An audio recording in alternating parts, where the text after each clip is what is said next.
and I don't know how much time left for the practice. I believe that this classes, my intention with this classes is to teach you something that you're not used to learn everywhere.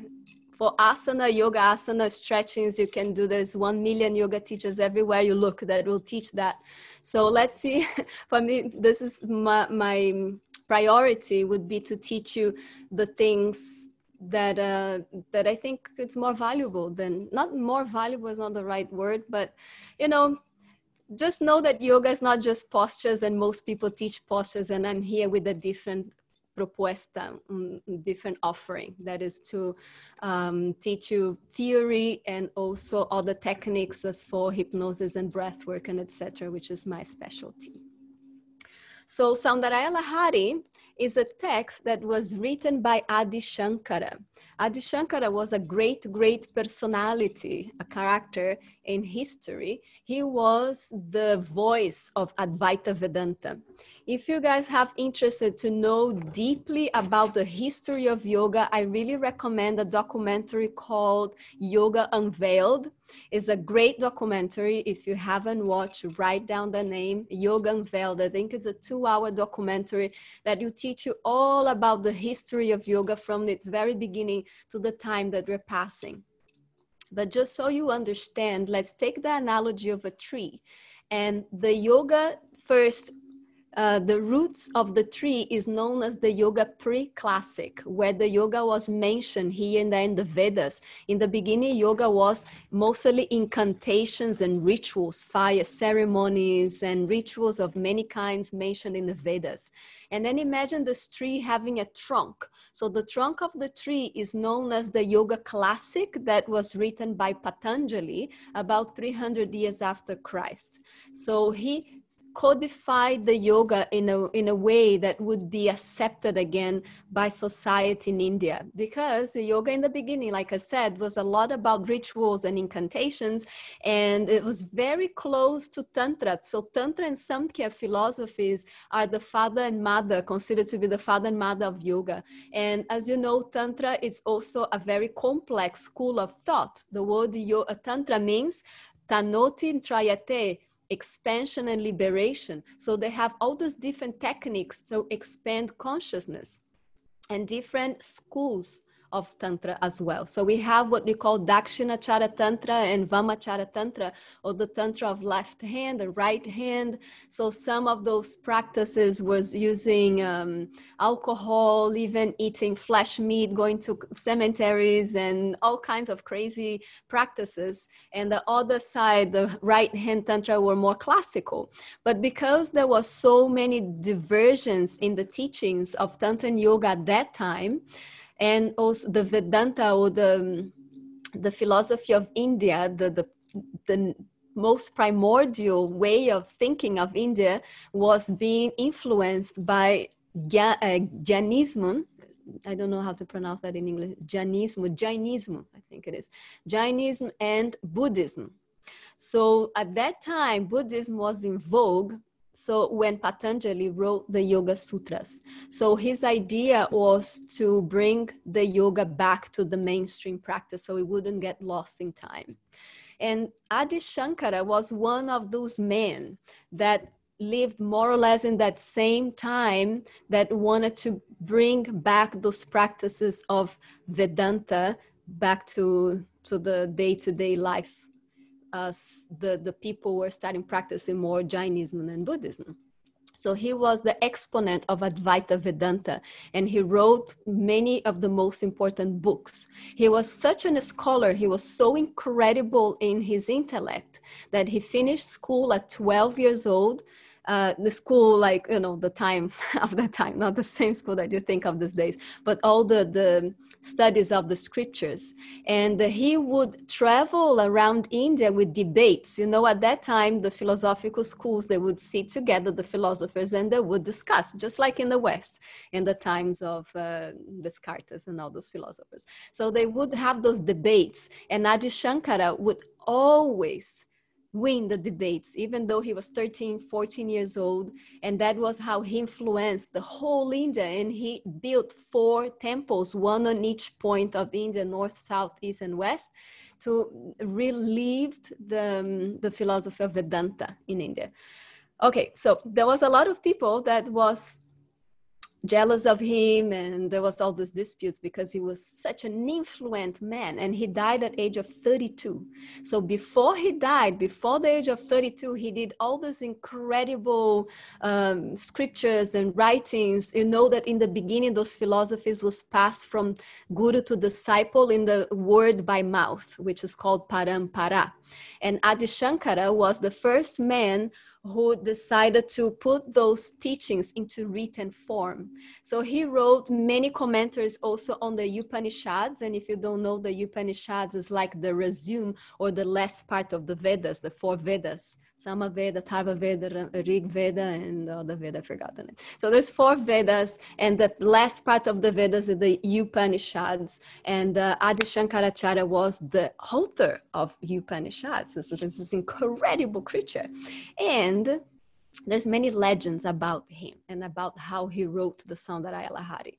So I'm getting in there. I'm just giving you a history of, so you understand a little bit what is the Soundaraya Lahari and who is Adi Shankaracharya.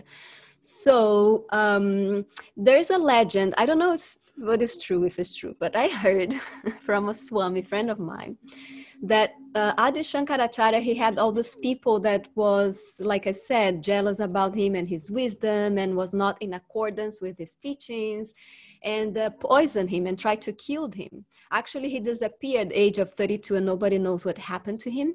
But so he was very, very sick at some point. And he decided to go to the Ganga River and meditate and he had the vision of the Great Mother in her most beautiful, resplendent, incredible form. And then this is how he wrote the 100 slokas or verses of the Soundaraya Lahari, which means the flood of beauty, the waves of beauty. So Soundaraya Lahari is divided into 2 parts. One is actually called Ananda Lahari, and the second part is Soundaraya Lahari. So the first part is like from verse 1 to 49, if I'm not mistaken. And the second part is from 49 to 100. And there's another legend about why is that as well.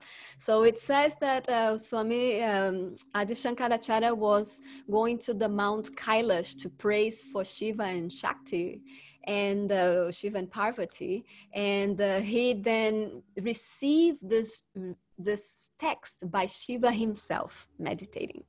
And then he was back from his puja with carrying the text under his arm, and then Nandi, which is the bull of Shiva, took the manuscript of him and ripped into 2 parts. So he got the one part, and Nandi, the bull, ran away with the second part.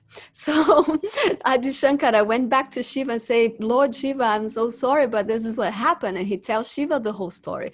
And Shiva laughed and said, oh, don't worry. You know what? You write down the second part. So people believe in India that the first part of Ananda Lahari was received by Lord Shiva himself. And the second part of the Soundaraya Lahari was written by Adi Shankaracharya. The first part of the Soundaraya Lahari describes the Shiva and Shakti attributes and the beginning of the creation of the universe. And the second part, Soundaraya Lahari, describes the beauty of the goddess is more about her appearance and her attributes. Do you understand? The first part is from the beginning. In the beginning was the word, and this was how the universe was created. And the second part was the image of the goddess. So those are the 2 legends around the Soundaraya Lahari and Adi Shankaracharya. So I believe a lot about the second part, that maybe people just tried to kill him and he went to meditate in the river and tried to heal himself, and he had this vision of the mother, of the divine mother. Another thing that might have happened is that, as you know, Advaita Vedanta is the non-dualism. So he was the most influenced teacher on non-dualism, Advaita Vedanta. And he wrote this text for the goddess that is just my personal belief, my projection, but I believe that the teachings of that time was very patriarchal and was for men, from man to man, and in balance, he wrote a whole 100 verses for the female aspect, for the goddess herself. So to find that balance, you see, and that is the way I see it. So even though he was teaching about Advaita Vedanta, the non-dualism, he wrote a whole book about the goddess. So this book is about the principle of the goddess. And this is part of one of the most sacred and secret practices of Tantra, and comes from a tradition of Chakra Vidya. That's another story. So the Chakra Vidya, there's so much information I'm telling you, like, I don't know how I'm gonna convey all this information. So Chakra Vidya is also known as Shri Vidya or Shri Yantra. So this is the image of the Shri Yantra. I'm gonna send you all this information after on our WhatsApp group and a picture. So this is the Shri Yantra. I don't understand why Kiara is not getting in the call. Okay. So, this yantra is the, how do I say that? Has all the yantras together in one. Yantra is a two-dimensional form of an existent object. For instance, if I say the word cow, you have your eyes closed and I say the word cow, the image of the cow will appear in your akash, in your mental screen, right? It will appear in two-dimensional form.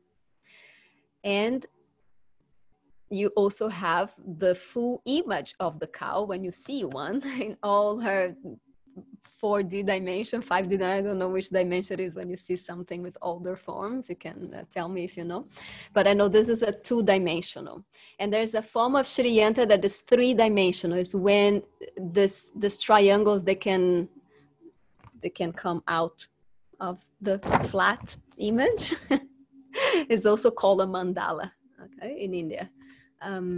Yeah, like that, exactly like that. This is the Shri Yantra in a three-dimensional form. So this is in the Shri Yantra in the second dimension, two-dimensional form. Thank you, perfect. So there's a whole practice, a philosophical system that explains the beginning of creation and how we can get out of the bondages of the material world and get into supreme divine consciousness through the praise of Shri Yantra, with each understanding, each part, each level, and each part and each level has a mantra in itself. So it would be easier for you to understand in the three-dimensional form like Andiara has, but you can also see here. So a Shri Yantra is made of a dot in the center, which represents Bindu, Shiva, divine consciousness. So from nothing, from the desire of exist and experience itself, Shiva is now two, Shiva and Shakti. So there's two, from one dot, from nothing, comes two triangles that represents Shiva and Shakti. So now there's a dance of duality. So even though Shiva and Shakti, female and male, they're two, they work as three, as we know. When there's a female and male together, there's a three, there's a third. And that is Father, Mother, and the Son, or in Christianism, they say Father, Son, and Holy Spirit.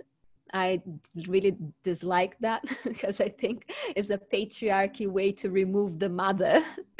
But it's true that without the mother, there's no son. So what is that? So Father, Mother, and Holy Spirit. So that is the three.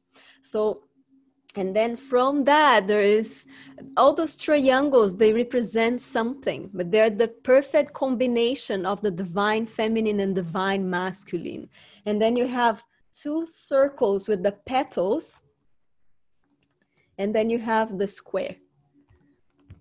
Excuse me. So the square represents space and the element of earth. This is the boundage that we are here. We are in the square and the circles. And our goal is to get to the center, the Bindu, pure consciousness. So we are bound by time and space. So the square is space and the first two circles are time. Okay. And then from time and space, there's 9 steps that you can see more in the 3-dimensional form of the Sri Yantra. There's 9 steps, 9 levels of consciousness that also represented by the 9 chakras. We have 7 main chakras, but then we have 2 other bindu and another chakra above. So those represents the path of the soul from the material to the immaterial, from the boundaries of the 5 senses and the living in this reality to pure consciousness. And this is what the practice of Sri Vidya is. And this is the soul of Soundaraya Lahari. So actually the Soundaraya Lahari is the text that explains in a non-dualistic way the beginnings of creation and the essence of creation, which is feminine. It's so strange because I have been studying about non-dualism and Advaita Vedanta and all those texts, you know, Soundaraya Lahari and Shiva Puranas. And it's so strange because even for Shakta and even for Advaita Vedantic, they say that Shakti is still superior. I'm sorry, there's guys in the call, there are guys that are watching it, but it's almost like, so just remember that we all have the female and the male within us, right? We're not talking about men and women here, but also because you're contained in that essence. But they say, even though Shiva is pure consciousness, but can't move, he sees, but he can't move. And Shakti is the one who can move and create, but she also sees and she also knows, she also understands. Sometimes she pretends that she doesn't see, so Shiva can explain and all of us can hear. And that is, I'm not inventing this, this is written in the texts. So there is always this interesting play between the feminine and the masculine.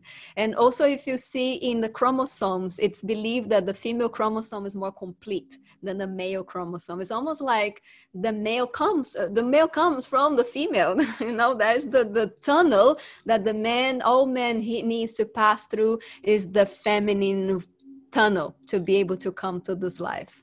So it's almost like the female is a bit more complete in its way. So the male principle, Shiva, can see, can understand, but cannot move. It's inertia, it's darkness, it's void, it's nothing. Through Shakti, which is energy, so put that in scientific terms. Shakti is energy, is the energy of movement, is the energy of creation, is the impulse of creation. But some says that she also understands her own creation. So in that way, she's a bit more complete. And that's what it is about the Soundaraya Lahari. That's at the beginning to understanding Soundaraya Lahari. So now you know what Soundaraya Lahari is? I would say that 99.9% of the people in this planet doesn't know what Soundaraya Lahari is. You see how lucky you are?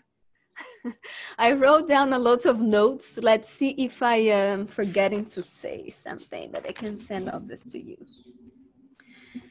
Oh, this is beautiful. So yeah, consciousness. So the bindu is the number, it's represented by the number 1, the dot in the center, which is pure consciousness. Oh yeah. And then there's the attributes. So the attributes would be, okay, this is very important. So the attributes is Maha Tripura Sundari. So this is what the next thing I need to explain. So the number 2, when from oneness and nothingness, from 1 transforms into 2, Shiva and Shakti, that energy of knowledge is known as Mahasaraswati. No, sorry, the Shiva and Shakti, they divide into 2 and then they become 3. So from those 3, there's 3 forces or attribute of creation. Okay, now I remember. So it's in Snatam, in the philosophy of Vedanta, the Vedas, they say that God has 3 attributes, right? There's Brahma, the creator, Vishnu, who sustains and maintains life, and Shiva, who destroys to reconstruct. So those are the 3 principal attributes of creation. creation, sustenance, and destruction, Brahma, Vishnu, and Shiva. But every one of those principles explained in a masculine way has its feminine counterpart. But because you're studying the Soundaraya Lahari, you're studying the female principles. So the counterpart for those three, you would say Shiva, it's Lakshmi, or Kali. Lakshmi is the consort of Vishnu, and Saraswati is the consort of Vishnu, and Lakshmi is the consort of Brahma. Is that correct? I don't know. Let's see. I have written down here. So Mahasaraswati, Jnana Shakti is the principle of Jnana Shakti, the knowledge, the understanding, the intellect. Icha Shakti, the will of desire, is correspondent to Lakshmi, Mahalakshmi. And Kriya Shakti, the energy of action, is the energy of Kali, Kalima. So those three principles of energy also, okay? But because the Hindu philosophy is so complex, so we'll see here that we have in the dot as Shiva, the counterpart would be Shakti. And then we have the two, Shiva and Parvati. And then we have three, Brahma, Vishnu, and Shiva, or Lakshmi, Kali, and Saraswati. But those three principles together becomes one goddess, which is called Durga. So goddess Durga or Chandi is the three goddess in one. Are you guys following me? Because it gets very complex, but it's so beautiful, you know, and we can get very much more deeper than that, because it really explains the creation. This is the history of creation. I have a question. Yes, please, Patrice. I got a little bit confused about the masculine and the feminine for each goddess. Can you repeat, please? I'm confused. Yes. Kali is for Shiva, Lakshmi for Brahma, and Saraswati for Vishnu. Yes, that's correct. No, not correct. I got it then. Say something, Diamante. The way around. Vishnu energy is the sustaining, the nourishment is from Lakshmi. Oh, really? And then the Brahma, that's what you said actually in the beginning, correct. Kalyani. Yes. That's correct. Yeah, she just probably took the notes on the way around. Yes. And there's a little story about Saraswati about that. I love Saraswati is one of my favorites. I really love Saraswati. It's actually the phase that I am living in now, in the 40s and a little bit over 40s. And she was the consort of Lord Brahma, of course. And Brahma was away in his pujas doing his thing. And Saraswati, she was very independent woman. And he kind of told her to go because there was it's a long story. I'm not going to go into this, but there was a big puja that she needed to be there to support him, and she didn't show up. She was like in her bath, like, la, la, la. So then he said, now you're by yourself. So she let go of the married duties and became totally immersed in the studies of knowledge and spirituality. So that's the history of Saraswati. But anyways, going back there. So we have then the three principles of Brahma, Vishnu, and Shiva, or Lakshmi, Saraswati, and Kali. Those three goddesses together makes Durga. Every day in the morning when I wake up, for the past maybe 15 years, let's say 6 days a week, not every morning. Sometimes I don't. But most of the mornings, I chant 11 times Mahamrityunjaya mantra, 11 times Gayatri mantra, and 1 time the 32 names of Goddess Durga. It's one of the most incredible, powerful mantras. It says that it can bestow all evil. It can protect you from anything and everything and everybody. So Durga is this three principles, three goddesses together. And that is Tripura Sundari. So Tripura Sundari is all the goddess together. And all those principles together is the Sri Chakra, the Sri Yantra. You get it? You understand now? So there's God being one has many, many different attributes. The female and the male aspects of it. And all those attributes together makes the Sri Yantra. So let's move on. Every sloka on the Sri Soundaraya Lahari has a yantra. So let's say that the 100 verses together is the Sri yantra. But each one of those verses has their own specific yantra.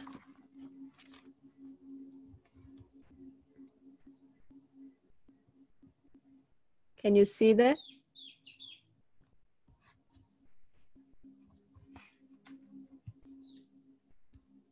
And goes on and on and on, 100 of those yantras. So yantra is just a two-dimensional form of a sound vibration that creates life. And every one of these lokas, every one of these mantras is a sadhana in itself, is a practice in itself. In this book, you will find anything and everything, like a mantra to remove poison of a snake, a mantra to become so attractive like honey, and people will come to you. There is mantra to attract abundance and prosperity. So every one of those stotrams, there's a whole sadhana, a whole practice. So I'll take one to explain. I'll take you the mantra 25, because today I'll shut up in just a second and we're gonna chant this mantra, the mantra 25.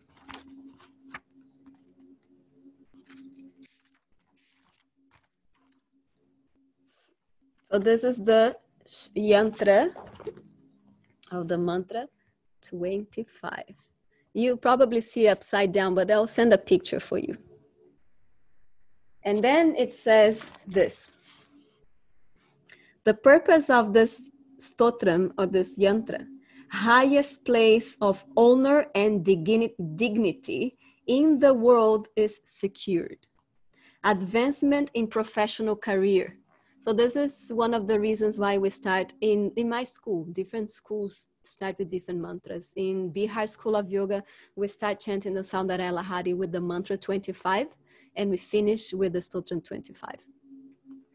Okay, so that is the purpose of this mantra, for dignity. Isn't that incredible? Like integrity, dignity. This is the most important part. This is the foundation of any work. And this is the root of the beauty of the goddess.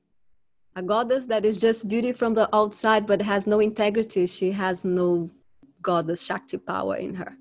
So this is the beginning. Okay. So to attain this, you need to have this yantra in a gold plate and do it for 45 days, 1,000 rounds of this japa, and offer honey to this goddess. And the mandala meditation is on Devi being worshipped. So you worship the Devi with this yantra, with honey, and with this mantra. And that's the practice. And you do that 1,000 times, so 45 days consecutive, and then you have all that integrity. It's incredible because it's just a practice. Like I said, all those practices, all those spells, all those jars, all those pujas and incantations, just objects to help us to concentrate our mind, to plant those seeds into our subconscious to become that which we want to achieve. And that was how my teacher in India explained, when they do all those intricate pujas, there's 1 million different herbs and incense and candles and yantras, and I asked her why, what, and she said, oh, this is nothing, this is to concentrate the mind. Of course, everything that we put our energy in creates life, right? We bring life to that deity, to that goddess. So how the melody of this mantra goes, I wrote down something very beautiful. There is a whole cosmology on Sanskrit language itself, and that is a theme for another day. I don't have that knowledge. I'll have to learn as well. I had a class about that, and it really blew my mind. I totally fall in love with that teacher. She's actually a singer. I forgot her name. She's an incredible singer. And she was raised in the ashram since she was a baby. She was going to give a concert for hundreds of people here in San Jose.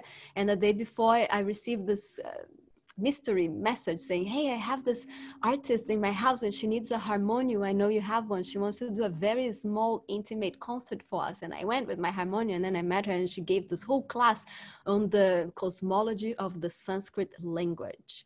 So I think there's 36 letters in the Sanskrit alphabet. Ka, ka, ga, ga, na, cha, cha, nya, nya, ta. I started studying a little bit of Sanskrit.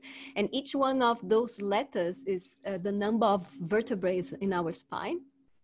And it's also, I don't know, but you can understand all the creation of the universe through Sanskrit. And there's ways of chanting these mantras. It's a science. And they're made that way for a reason, okay? And the way that Adi Shankaracharya wrote this poetry of Soundaraya Lahari is in this way. It's called Shikarini. Shikarini. There's 17 syllables, 6 plus 11. 6 that represents Rasai deity and 11 Rudrai Shiva. So they're also connected with Shiva. I don't know, it's very complex. You don't need to know this now. There's a way why we sing that way. Just remember that. So it goes. Na na na na na na na na na na na na na na na. That's it. 100 verses like that, over and over again. And we also know that repetition brings a person into trance-like states. So that's how we sing this mantra. And I send you the mantra before class. Do you have that with you? So now we're gonna chant the mantra, the sloka number 25.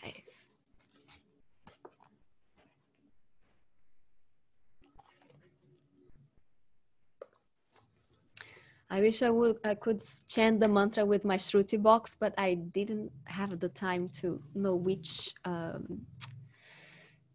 note is it. But doesn't matter. So I'll say one word by word, and you try to repeat after me. If you like, for now, you can be mute and you can practice on your own if you're shy or something. Okay. But there will be a point where I'll ask everybody to chant together, unmuted, so we can all hear. So the first word, Trayanam. Please repeat after me. Trayanam. Of course, I'm Brazilian. I'm not Indian. So I don't have the accent, okay? But I'll do my best. Devanam. Devanam. Triguna. Triguna. Janitanam. Janitanam. Janitanam. Api Shive. Api Shive. Bhavet. Bhavet. Puja. Puja. Tava. Tava. Charana. Charana. Yorya. Yorya. Virachita. Virachita. Virachita. Tatha. Tatha. Hi. Tvat padod. Tvat padod. I'll send a picture of this version and send to you after. Tvat padod. Vahana. Vahana. Money. Money. Pitasya. Remember in Sanskrit when there's a T and a H after, there's a sound of T, like comes from your throat. So Pitasya. Pitasya. Nikate. Nikate. Stita. Stita. Hyete. Hyete. Shaswan. Shaswan. Mukulita. Mukulita. Karotamsa. Karotamsa. Karotamsa. Mukuta. Mukuta. Okay, that was the whole stotram. Now I will chant so you can listen with the melody. Trayanam Devanam Trigunadari Jagnita. It's been a long time. Again. Trayanam Devanam Trigunajanitanam Apishive Bhavet puja puja Tava charana yorya virachita Tatha hitvat pado Vahanamani pitasya nikate Stita yete saswan Mukulita karotam sa mukuta. Más o menos, no? More or less. It's been a while. I don't chant Soundaraya Lahari, but I love to chant Soundaraya Lahari. So now think why I'm even chanting that. But think why you want to do spells, spell jars, and this is the same thing. So this is the original book of spells, people. And this is the spell to gain integrity. Of course, we don't need the spell to be integral, but it's just another way to help us to achieve those virtues. I'm all into virtues. Such a beautiful thing. So this is the mantra 25 or the stotram 25. Stotram are verse or hymns. And I'm not going to go into the translation and the commentary today because it's not so important and we're running out of time. When we practice those mantras and the stotrams in India, they never tell us the significance, what it means, because then you get into the intellect and they ask us to chant the mantra and then feel in our energetic body. Remember, we're working with Shakti, with energy that doesn't need to be understood, which that is the property of Shiva consciousness. So remember, she is the energy of movement. And sometimes we understand things through feeling them, through absorbing this energy. And that is what the mantra chant gives you. You don't need to understand intellectually the meaning. Sometimes when we read the meaning, it's silly, but we practice the mantra and we feel the energies of Kundalini rising, vibrating. And just to complete, I want to say that I brought the Swami from India that I met in England, actually. One of my trips to see my guru, she was in England. And the Swami, I invited him to come here to our jungle of Costa Rica. And he gave us a Soundaraya Lahari 2 weeks training. We're chanting Soundaraya Lahari morning and afternoon for hours for 2 weeks straight, nonstop. And at that time, I was also practicing a very strong sadhana every morning. And that is like maybe 9 years ago.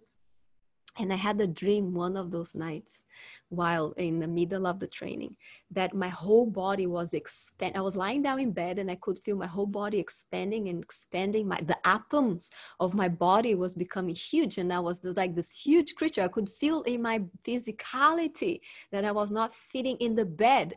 I was becoming larger than the bed and then larger than the room, and was so freaking real. You know, when you are like in this between sleep and awake and you don't know if it's really a dream.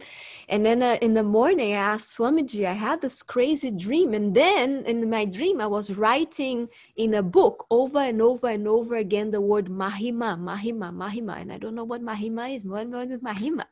And he told me, Mahima is the siddhi or the paranormal power of a yogi of becoming larger. Did I blow your mind right now? I had no idea. I had no freaking idea what Mahima was and the siddhi of becoming huge. You know that Hanuman is the monkey god that had all those siddhis, right? And he had those powers and he could become very big and very small.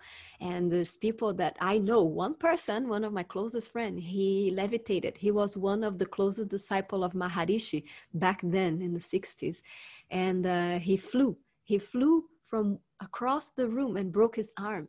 This is a real story. So meditating on the sutra for becoming light as cotton is the name of the sutra. And this is possible, people. This is possible. All those cities are real. All those books of magic are real. We need to practice, and you feel it in your own being. I have other stories about dreams and how I understood my past lives in India, but I'll tell you that another time if you're curious. But this is a real dream. I was so big, and then writing the word Mahima, and that is what the city is. So this practice, constant practice, the more you chant, the more you feel in your body the benefits of it. So yoga is a practical philosophy after all. We need to practice. We can understand all that intellectually, which is beautiful, and the combination between the head and the heart is what creates this resonance of fullness and completeness. But a practice without intellect and intellect without practices are incomplete. So let's practice. Are you ready to do a little practice? Great. So I'm gonna put on some binaural beats in the background. I don't really know if you'll be able to listen much. Those technologies and microphones are weird. But we're gonna do something very, very relaxing. And we're gonna do just a few exercises of stretch, moving the body a little bit with some sounds. And then we're gonna chant and breathe.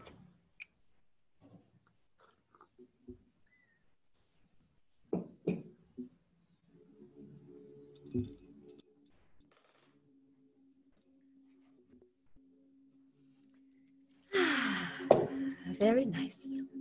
This is so easy that I don't need demonstrate. This is why I'm wearing my beautiful Soundaraya Lahari goddess dress. Praising the goddess. And I have to have the microphone right in front of me, so I can't really do the asanas, but they're very simple. You can do them if you want.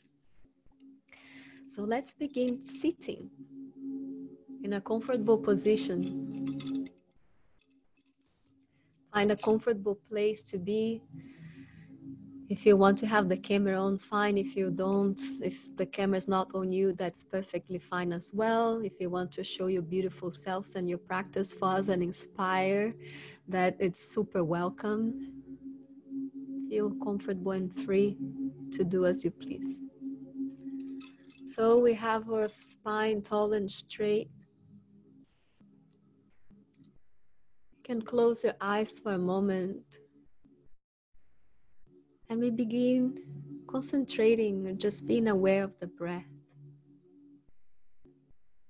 Feel how the breath expands your belly, your abdomen out as you inhale, and contract your belly in as you exhale. Deep, slow breaths in and out.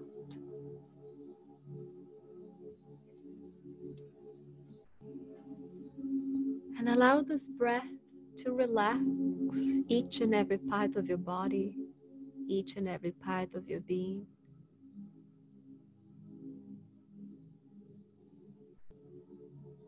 And think about the Sri Yantra. Place that image of the Sri Yantra in front of you. If you have one, if you don't have one, and you don't know what Sri Yantra is, just think about a dot or point. When we practice Soundaraya Lahari, we always have the image of the Sri Yantra in front of us to concentrate. The secret, sacred practice of Sri Vidya, or Chakra Vidya. The knowledge of the chakra that explains the cosmology of creation.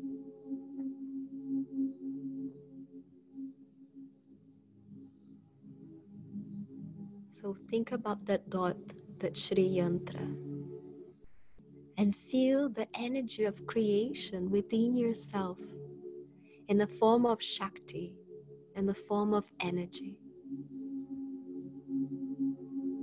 Feel this energy, visualize this energy rising through your spine, from the base of your spine to the top of your head, enlightening.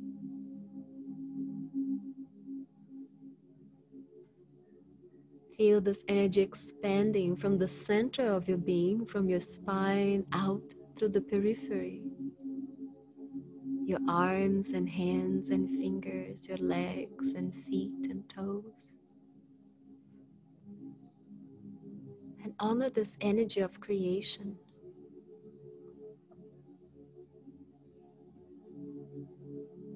Knowing that this energy is within you, it's in you.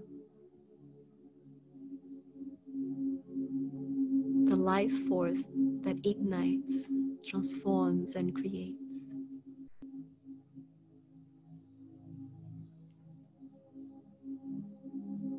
Take a few deep breaths, honoring this energy.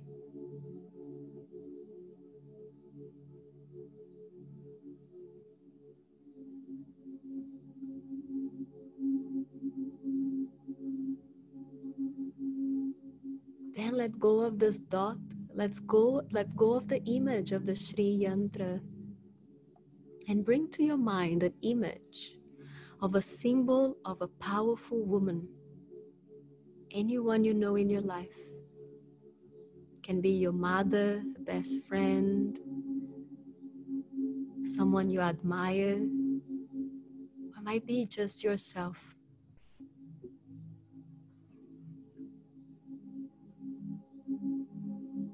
See this woman sitting in front of you with all her beauty, her splendor and magnetism.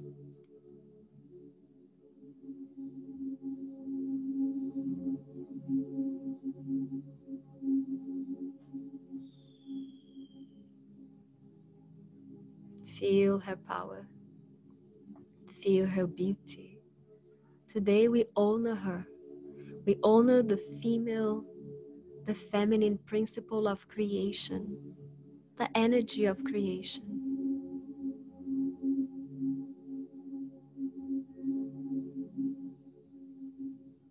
Use that image as your object of meditation today. The image of a powerful woman, a powerful goddess.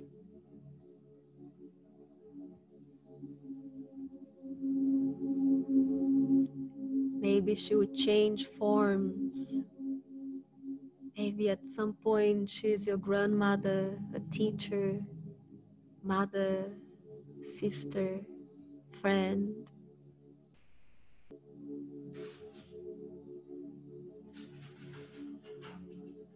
You can see her, you can honor the goddess in all her phases as well.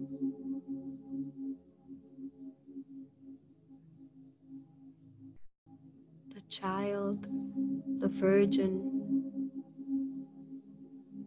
the maiden, the crone.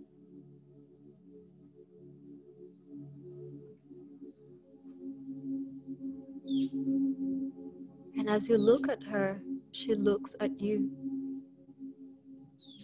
And you become her. Doesn't matter if you're a man, you also have a female or goddess in you, a feminine aspect of energy and creation.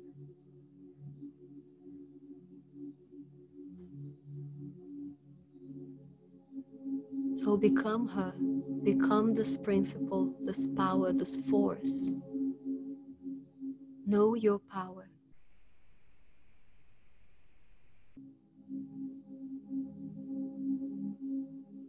You are her, and behind you all the legion of ancestors, one after the other.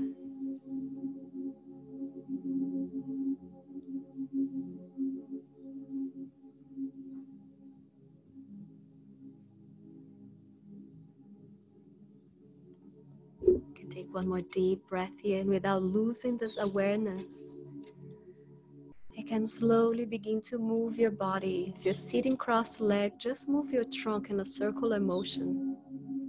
And you can inhale through your nose and exhale through the nose. Let's start just breathing through the nose, coordinating the movement with your breath.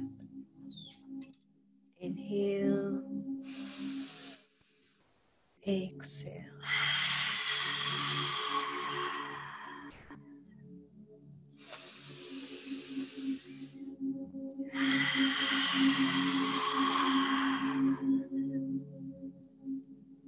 Maybe you're moving clockwise and you can feel that circle become bigger and bigger and your breath deeper and deeper.